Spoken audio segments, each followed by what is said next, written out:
2016년 사순절 네 번째 주일이었습니다. 저는 우리 교회 홈피에 비전의 새신을 신고라고 하는 제목의 글을 올렸습니다. 당시 교회는 그래도 상당히 성장하는 과정에 있었고, 재판을 통해서 복지에 쓰일 땅도 찾게 되면서 우리 교회 안에는 교회 비전에 대한 열정이 불붙기 시작할 때였습니다. 그런 가운데 어떤 분이 요양보고서를 하시면서 받은 보수 전부를, 일부가 아니라 전부를 교회 비전에 나와 같이 가난한 이들에게 쓰여지기를 바란다는 마음과 더불어 바치셨습니다.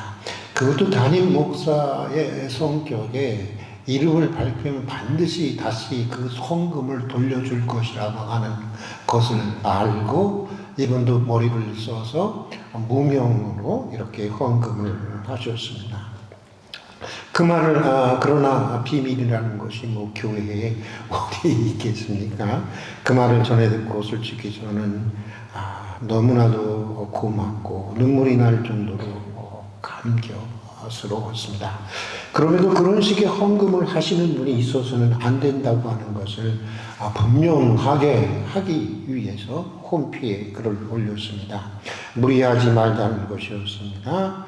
정하고 싶다면 반드시 가족들과 의논하고 또 가족들과 더불어 오랫동안 기도하고 응답받은 후에 하자는 것이었습니다. 그저 일주일에 작은 빵 5개, 물고기 2마리, 그저 한 끼 정도의 식사를 가난한 이웃과 더불어 나누자는 마음이면 충분하다는 것이었습니다. 그것도 없으면, 그것도 여의치 않으면 기도만 해도 충분하다는 것이었습니다. 그러면 주님께서 복음서의 기적을 반드시 우리 교회를 통해서 재현해 주실 것이라고 하는 글이었습니다. 그리고 또 홈피에 올린 글에서 강조하고 싶은 것이 있었습니다. 당시 제자와 교육이 전국적으로 선풍을 일으키고 있을 때인데 우리 교회 공동체는 성경의 이론만 배우고 연구하는 연구실이 아니라 성경의 기적을 재현하고 입증하는 실험실이 되어 보자고 하는 것이었습니다. 그래서 한국교회와 한국사회에 하나님은 여전히 살아계시고 오병이어처럼 작은 공동체라도 얼마든지 뜻 있는 하나님의 일을 해낼 수 있다고 하는 꿈을 80% 미만의 교회가 100명 미만의 교회가 80%인 한국 교회에 정말 자립하기도 힘든 허덕이면서 때때로 자괴감에 빠져있는 이 한국교회와 한국 사회에 특별히 그런 교회에 꿈을 심어주는 공동체가 되어보자고 하는 것이었습니다. 그러나 한창 성장의 열기로 가득 찼던 교회가 3년의 코로나를 경험하면서 목회자인 저 자신부터 비전이 시들고 이제는 교회의 지속 가능성에 대해서조차 심각하게 이제 고민하는 그리고 질문하는 상황에까지 이르게 되었습니다.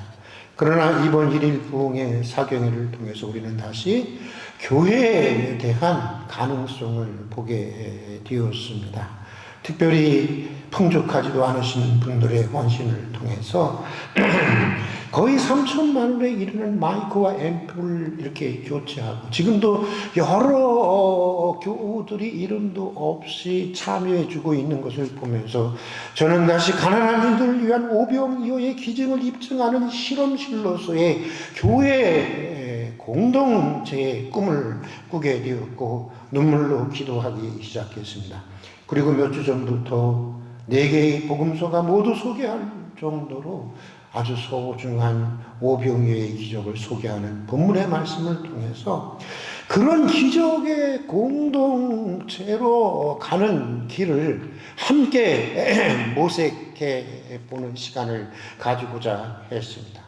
사실 오병이어의 기적의 공동체로 가기 위한 길은 매우 다양하고 복잡할 수 있지만 축약하면 사실 또 매우 단순한 것도 사실입니다. 그저 예수님과 같은 치열한 공감과 치열한 이웃과 세상의 문제가 내 문제라고 하는 그 치열한 연대감과 책임감이 있으면 되는 것입니다. 본문을 보면 이스라엘 백성들이 선지자로 여겼던 세례 요한이 헤롯 왕의 불의를 질타하다가 목배임을 당하자 바로 오늘 본문의 윗부분이 바로 세례 요한이 헤롯에 의해서 목배임을 당하는 장면이 소개되고 있습니다. 그렇게 되자 큰 지도자를 잃게 된 민중들은 더욱 남아있는 예수님에게로 모여들게 됩니다. 주님과 제자들은 무리한 여정에 조금 쉬려고 했지만 거의 대부분의 사람들이 하루에 한 끼 정도만 식사할 정도로 극단적인 가난에 내몰려 있는 그런 사회였고, 아마도 그래서 제가 보기엔 북한에 그렇게 질병이 많다고 하는데 그것은 바로 가난 때문인 것 같습니다. 굶주림 때문인 것 같습니다. 아마 그 시대에도 역시 그랬던 것 같습니다. 극단적인 가난 속에 내몰린 그들은 각종 질병에 시달리고 어디에서든지 신랄 같은 희망이라도 찾아보고자 모여드는 목자 이런 남동한 민초들을 보면서 주님은 도저히 쉴 수가 없었던 것 같습니다. 그 시간에 입에 밥이 들어갈 수가 없었던 것 같습니다. 주님은 헤롯의 눈을 피해 빈들로 그들을 인도하고 거기서 그들의 질병을 고쳐주시고 생명의 말씀을 전해주십니다. 그러다 보니 어느새 저녁이 저물어가고 저녁을 먹을 시간이 되어가고 있었습니다. 저녁부터 하루를 시작하는 그들에게 있어서는 그 시간이 바로 아침 식사 시간이었던 것입니다. 그러자 제자들은 예수님께 무리를 두루 촌과 마을로 보내서 식사를 하게 하시지요 라고 제안을 합니다. 각자 도생하자는 것입니다. 사실 그 당시 거의 남자만 5,000명이 모였다고 하는데 거의 2만여 명의 사람들이 모였을 것으로 추정되고 있는데 그 사람들이 식사를 할 수 있는 그 주변에 촌이 과연 있었을까요? 그리고 과연 하루에 한 끼 정도 먹을 정도로 극심한 가난에 시달리는 그들에게 아침을 식사를 해결할 수 있는 능력이 있었을까요? 어쨌든 제자들로서는 각자 그 문제를 해결해야 한다고 하는 것이 그들에게 있어서는 매우 상식적이고 합리적인 제안이었을 것입니다. 그런데 뜻밖에도 주님은 너희가 주라고 말씀하시고 그들에게도 사줄 돈이 전혀 있지 않다고 하는 것을 뻔히 알고 있으면서도 뜻밖에도 주님은 너희가 먹을 것을 사주라고 하십니다. 부탁이 아닙니다. 권면이 아닙니다. 이러면 좋을 텐데 권면이 아닙니다. 강력한 명령입니다. 당연히 너희가 주어야 한다는 당위적 의미를 강력하게 내포하고 있는 그런 말씀이었습니다. 제자들은 이 사람들을 다 먹이려면 200데나리온이 필요한데요. 그런 돈이 우리에게 어디 있습니까? 라고 형편을 말씀드립니다. 당시 1데나리온은 노동자들의 하루 품삯이었다고 합니다. 요즘 노동자들의 하루 품삯을 한 평균 20만으로 치면 당장 4천만 원이라는 돈이 그들을 먹이기 위해서 필요한 것입니다. 그런 큰 돈이 없다고 하는 것은 주님도 잘 아시지 않느냐는 것입니다. 제발 뭘 좀 알고 얘기하라는 이 제자들이 예수님께 대한 핀잔이 어느 정도 불평이 섞여 있는 그런 대답이었던 것 같습니다. 그런데 여러분, 주님이 정말 그런 사정을 모르고 너희가 먹을 것을 주라고 했겠습니까? 주님의 놀라운 능력과 기적을 그렇게 많이 경험하고도 제자들에게는 깨달음이라고 하는 것이 없었던 것 같습니다. 주님은 인간이시어도 하나님의 아들이시다고 하는 믿음이 약화되어 있었던 것 같습니다. 정말 아무것도 없는 데서 이 우주를 창조하신 그 창조주 하나님이라고 하는 사실을 그들은 잊고 있었던 것입니다. 만약 깨달은 제자들이라면, 그것을 알고 있는 제자들이라면, 그래, 우리 주님이라면 다 계획이 있으시겠지. 또 주님은 무엇이든지 다 할 수 있잖아. 우리 형편을 아시면서도 우리에게 주라고 하신 주님의 뜻이 있을 거야. 그게 무엇일까? 하면서 주님께 이렇게 물었어야 할 것입니다. 주님도 우리의 형편을 다 아시지요? 그러면서도 떡 5덩이와 물고기 2마리뿐인 우리에게 있는 것이라고는 작은 떡 5덩이와 작은 빵 5덩이와 물고기 2마리뿐이라는 것을 알면서도 우리에게 주라고 하신 이유가 무엇입니까? 우리가 무엇을 어떻게 하면 되겠습니까? 사실 주님은 돌들로도 떡덩이가 되게 하실 수도 있고, 당장이라도 정말 거대한 음식상을 창조하실 수 있는 분이라고 하는 것 우리는 알고 있습니다. 도대체 왜 우리에게 주라고 하신 것입니까? 라고 이렇게 물었어야 정상인 것입니다. 제대로 된 제자들이었습니다. 여러분, 제자들의 형편을 다 알면서도 너희에게 주라고 한 이유가 무엇일까요? 저는 그것을 아는 것이 오늘 오병이어의 기적을 통해서 주시는 말씀에 그 진실에 가장 가까이 다가가는 핵심적인 질문이라고 저는 생각하고 있습니다. 저는 이 본문을 거의 4주? 아니 2달 이상을 묵상했던 것 같습니다. 기적을 묵상하고 또 묵상하면서 한두 달을 묵상하면서 주님이 제자에게 주라고 하신 것은, 주님이 제자들에게 사주라고 하신 것은, 없는 것을 뻔히 알면서도 사주라고 하신 것은 저 허기진 무리들을 내 살붙이로 한번 느껴보라고 하는 것이었습니다. 내 살붙이로. 아니, 반드시 내 살붙이로 느껴야 한다고 하는 것입니다. 저들의 흠줄의 문제, 저들의 질병의 문제를 내 굶주림의 문제로, 내 질병의 문제로 여겨 보아야 한다고 하는 것입니다. 아니, 반드시 여겨야 한다라고 하는 것입니다. 내게 지금 얼마가 있든지, 설령 내가 할 수 있는 것이 아무것도 없어, 일단 무리들의 굶주림과 질병의 아픔에 공감하고 연대하고 책임을 지려는 마음을 가져야 한다고 하는 것입니다. 미국의 아이비리그 대학들은 거의 다 최고의 대학들이죠. 세계. 기독교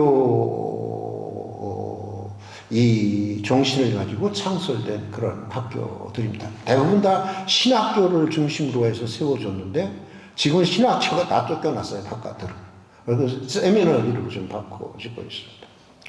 한 번은 그 아이비리그의 대표의 하나인 다트머스 대학 총장인 김용 교수에게 한 기자가 물었습니다. 왜 아이비리그 대학, 그리고 이 다트머스 대학에서는 그렇게 세계적으로 큰 영향을 주는 사람들을 많이 배출할 수 있느냐라고 한 기자가 물었습니다. 그때 김용 총장은 이렇게 대답을 했습니다.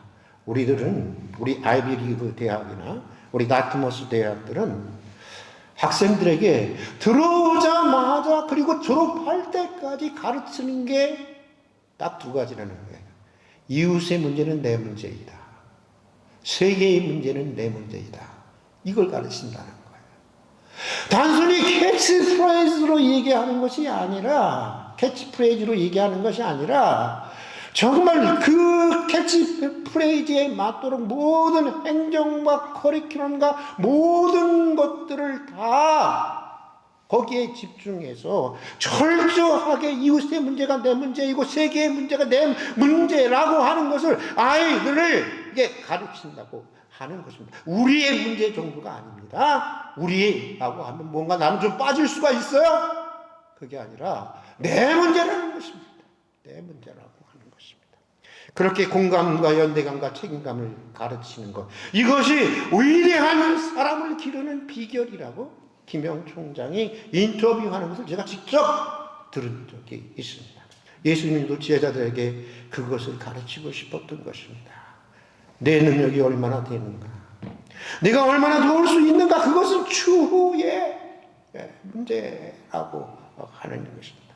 오늘 34절에 보면 주님은 이렇게 말씀하시고 있는데 34절의 말씀을 함께 같이 한번 읽어보도록 하겠습니다. 34절의 말씀 같이 한번 읽겠습니다. 예수께서 나오사 큰 무리를 보시고 그 목자하고 부른 양 같음을 인하여 불쌍히 여기사 여러 가지로 가르치시더라. 여러분, 지금 밥을 먹으려고 이렇게 하고 있어요. 밥을 먹으려고 하는데 큰 무리들을 보는 거예요. 자기를 찾고 있는 무리를 보는 거예요. 그들을 봤을 때 무슨 양같이 보였다고요? 목자 양. 여러분들은 많은 무리를 보고 계십니다. 그렇죠? 이 시대에 어디로 가야 할까, 무엇을 해야 할까 모르는 많은 무리들을 보고 있습니다. 그들을 볼 때 어떻게 보이십니까? 목자 없는 양같이 보이고. 어떻게 여겼다고요? 네? 불쌍히 여겼다. 불쌍히 여겼다. 근데 여기서 불쌍이라고 하는 이 말이 이 헬라어 원어로는 스프랑니즈마이라고 하는 말입니다. 굉장히 중요한 말입니다. 신약 성서에서 복음서에서 가장 중요한 말 중에 하나가 바로 스프랑니즈마이라고 하는 말인데, 이 말은 뭐냐면 내장을 잡아 뜯어낼 정도의 아픔을 얘기하는 것입니다.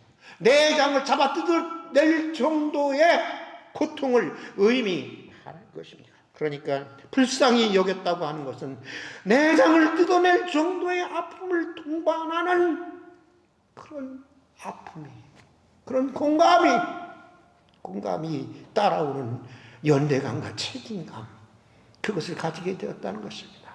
바로 주님은 제자들에게 그것을 얘기하는 것입니다. 내장이 뜯어질 정도의 얼마를 가지고 있느냐, 얼마큼 할 수 있느냐라고 하는 것을 묻는 것이 아니라, 너희들은 초대를 볼 때 내장을 뜯어낼 정도의 아픔을 동반한 그런 공감을 따라오는 연대감과 책임을 가져야 한다고 하는 것입니다. 이것이 이웃과 세상의 눈물을 대하는 그리스도인의 태도여야 한다는 것입니다. 이것이 이웃의 아픔과 세상의 아픔을 대하는 그리스도인들의 태도여야 한다는 것입니다. 저는 오늘 우리 시대에 정말 필요한 기적은, 가장 위대한 기적은 5분 이후로 5천 명을 먹이는 기적이야. 5천 명이나 먹였어. 뭐가 그렇게 그렇게 대단한 기적입니까? 5만 명은 못 먹입니까, 주님이? 5병 이후로? 그렇게 작은 걸로? 여러분, 5병이 없이도 5만 명도 먹일 수 있고 5억 명도 먹일 수 있고 50억 명도 먹일 수 있어요. 저는 오늘 우리 시대에 정말 필요한 기적은 5병 이후로 5천 명을 먹이는 기적들이 아니라 이웃과 세상의 아픔, 이웃과 세상의 눈물을 바라보는 주님의 마음, 내장을 잡아 뜯어내는 스프랑니주마의 사람들의 마음이 스프랑니주마의 마음을 갖는 것으로 변하는 것, 이것이 아닐까요? 그게 진짜 기적이 아니겠습니까? 얼마나 되었든지 그 마음으로부터 받쳐질 때, 그냥 기도만이라도 받쳐질 때, 여러분, 기적이 재현되는 것입니다. 기적이 일어나는 것입니다. 충북 음성 꼭동네가 시작된 사연이 있습니다. 언젠가 자기 한 몸 추스르기도 힘든 노인 고린이 오웅진 신부님 숙소를 찾아왔습니다. 그때는 조그만 교회였죠. 그래서 신부님은 한 끼 식사비를 드렸다고 합니다. 근데 얼마 후 또 찾아오고, 주니까 어떻게 되겠어요? 거기만 가면 받을 수 있으니까 계속 찾아오더라는 것입니다. 호기심이 생긴 신부님은 어느 날 그를 추적해 보니까 그는 늘 이상하게도 9사람의 14비 정도를 구걸했다고 하는 것입니다. 그런데 그가 그 돈을 가지고 이런 곳까지 찾아가 보니까 형편없는 곳에 가만히 댁이 있고, 여러분 옛날 거지들 사는데 알죠? 다리 밑에 무국다리라고 하는데 무국다리 밑에 가마리를 쳐놓고 9명의 거린 환자가 누워 있었다는 것입니다. 그냥 보고 왔다는 거예요. 아, 그렇구나. 그리고 왔다는 거예요. 그런데 그가 다시 그 거린이 다시 신부에게로 와서 구걸을 했을 때 신부님이 물었다는 것입니다. 당신은 자신의 몸도 성치 않은데, 할아버지는 할아버지 몸도 성치 않은데 9명의 환자들을 돌보십니까? 라고 물었다는 것입니다. 이 질문에 거린은 이렇게 대답을 했습니다. 신부님, 그래도 저는 걸어 다닐 수 있거든요. 그래도 저는 걸어 다닐 수 있거든요. 걸어 다닐 수 있는 제가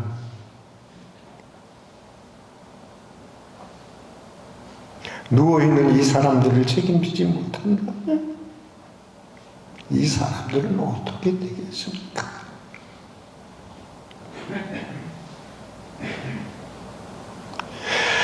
그때 신부님은 충격을 받았다는 거예요. 자기는 성직자로 살아간다고 했지만 단 한 번도 거리를 보면서 병든 사람들을 보면서 그런 마음을 단 한 번도 가져보지 않았다는 것입니다. 그저 가난하고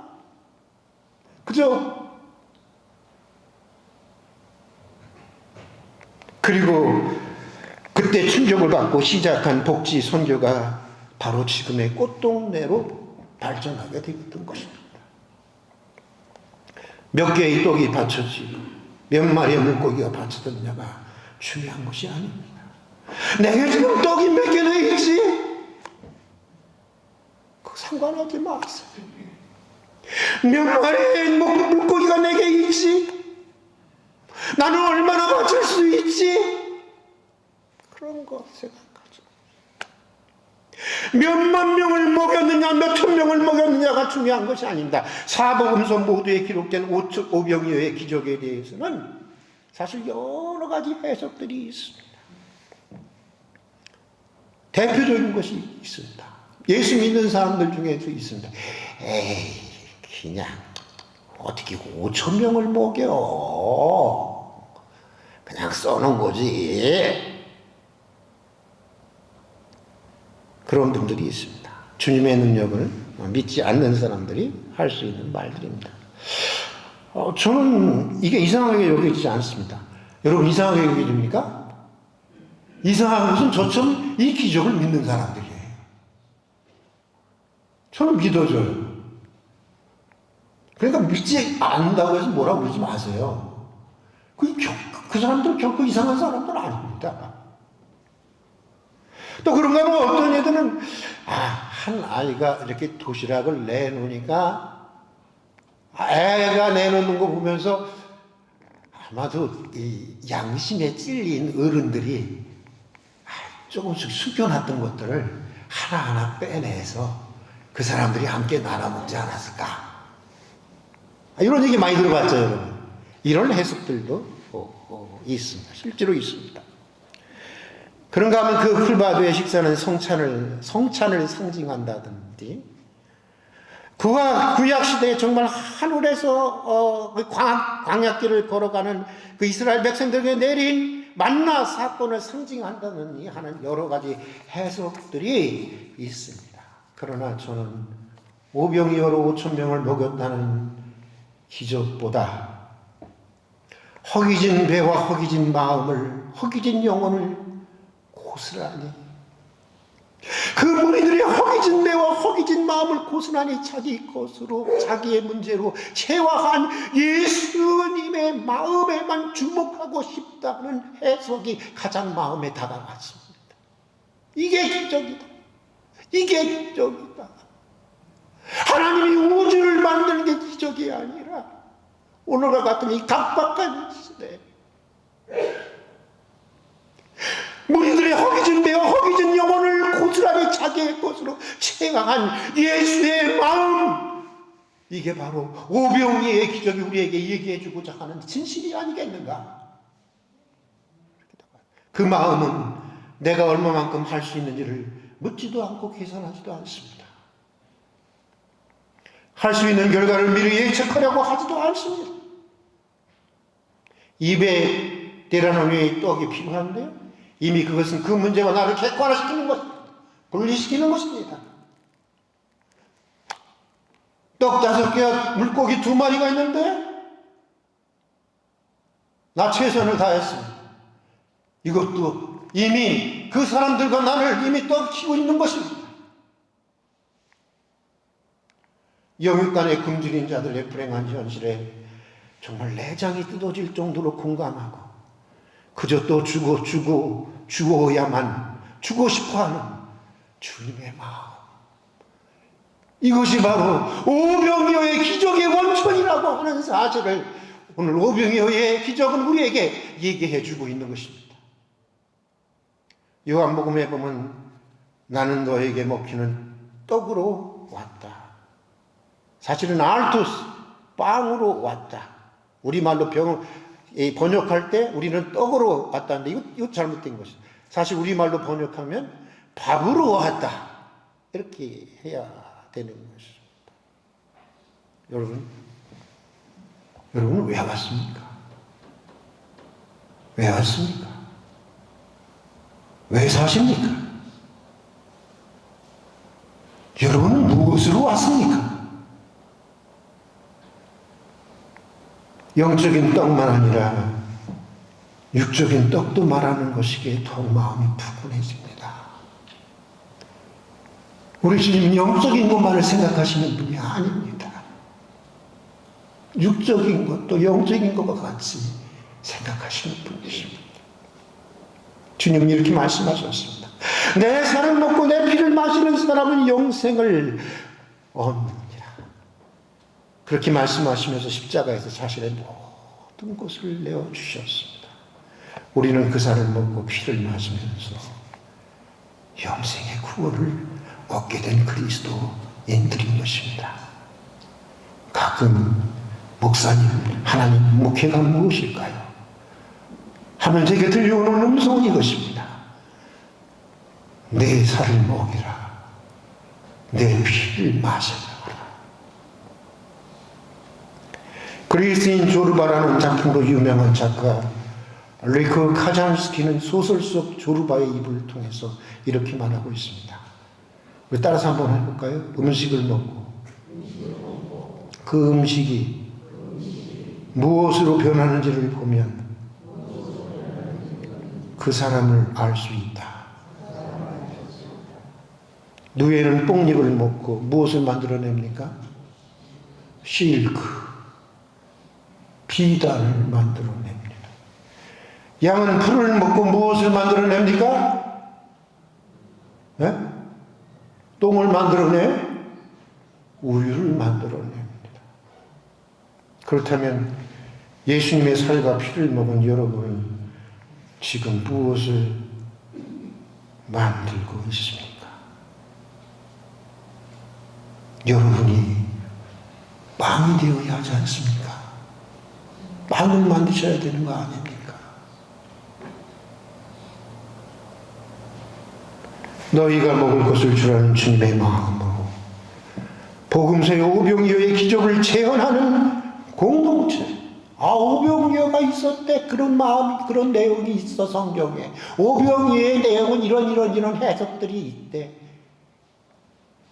그걸 연구하는 공동체일 뿐만 아니라 정말 오병이어의 기적을 재현하는 실험실과 같은 입증하는 공동체. 그리고 한국계와 한국 사회에 비록 오병이어처럼 작아도 그런 비전을 이룰 수 있는, 그런 기적을 이룰 수 있는 꿈을 준 공동체가 될 수 있기를 주님의 이름으로 축복합니다. 저는 우리 교회가 꼭 그렇게 될 줄로 믿습니다. 여러분 그 5천 명이 떡을 먹으면서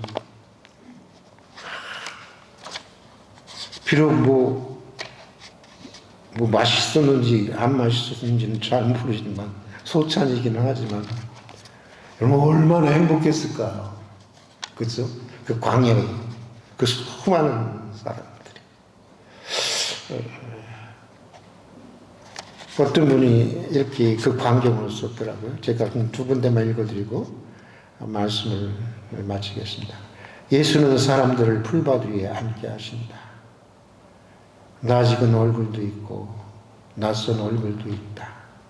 그렇죠? 서로들 보면 이렇게 함께 온 사람들은 낯익은 사람도 있고 낯선 사람도 있겠죠. 서로의 얼굴을 보았을까? 뭐라 말은 하지 않아도 모두가 가슴에 멍이 드는 사람들임을 알 수 있다. 서로의 추리한 모습을 보는 순간 낯섦이 빚어내는 날선 경계심이 허물어지고 나와 남이 없는 안타까움만이 남아 그들은 하나로 엮어지고 있었다. 고통 안에서 그들은 한 몸이었다. 예수는 빵을 들어서 감사의 기도를 드리셨다. 그리고 그것을 쪼개 사람들에게 나눠주셨다. 물고기도 그렇게 하셨다. 그리고 한 가지 더. 미당 소정주 선생님께서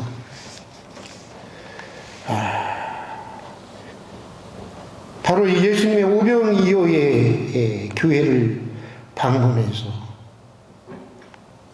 예수가 빵과 물고기를 몽땅 만드신 자리에 교회에서라는 제목의 시에서 이 사건을 이렇게 노래하고 있습니다. 먹은 거나 진배 없네가 아니라 먹은 것보다 더 뿌듯하네. 그 자리가 그런 자리였다는 것입니다. 먹은 것과 진배 없는 자리가 아니라 먹은 것보다 뿌듯한 자리. 인간 냄새가 펄펄 나는 자리. 우리 활빈교회가 그런 자리가 될 수 있기를 주님의 이름으로 축복합니다. 같이 기도하겠습니다. 사랑하는 주님, 영육간에 굶주린 자들의 아픔을 자신의 아픔으로 치료한 주님처럼 그래야 주고 또 주고 모두 다 주신 그리스도의 마음으로 영육간에 먹을 것을 나누는 공동체가 되게 해 주시옵소서. 성경의 이론만 배우고 연구하는 연구실이 아니라 오병이어로 5천 명을 먹인 복음서의 기적을 입증해내는 실험실과 같은 교회가 되게 해주시옵소서.